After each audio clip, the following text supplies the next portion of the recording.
Magpapakalat ang pulisya na mahigit 2,000 pulis sa National Capital Region para sa pagbubukas ng klase sa Lunes.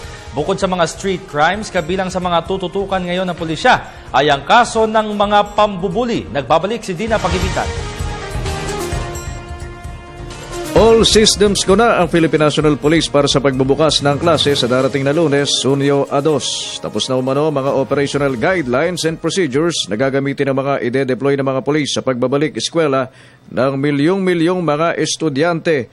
Sa gabi pa lang umano ng University Belt sa Maynila, aabot na sa 2,500 pwersa ng mga kapulisan ng National Capital Region Police Office.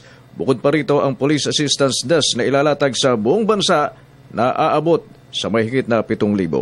In Metro Manila alone, yung NCRPO is fielding 2,500 police personnel at the University Belt District of Manila and immediate vicinity of schools.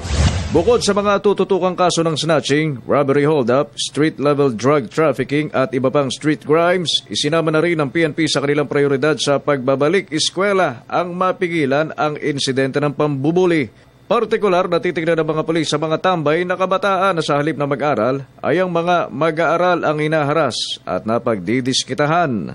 Yung mga through the, yung magpapatrol yung pulis, maglalakad na pulis doon, yung foot patrols namin, sila yung siyempre titingnan din ng walang mga inaagrabyadong mga doon, makikita nila kung may mga batang baka ginigipit ng mga hindi nakakapag-aral, yung mga tambay, kung tawagan, out of school yun. Pinaalerto na rin ng PNP ang kanilang civil disturbance management sa gitna ng tiyak na anyang mga kilos protest. Iba't ibang militanteng grupo na ang tema naman ay patungkol sa tuition fee hike. Para sa Telebisyon ng Bayan, Alvin Baltasar. Yan po ang naging report namin kasamang si Alvin Baltasar.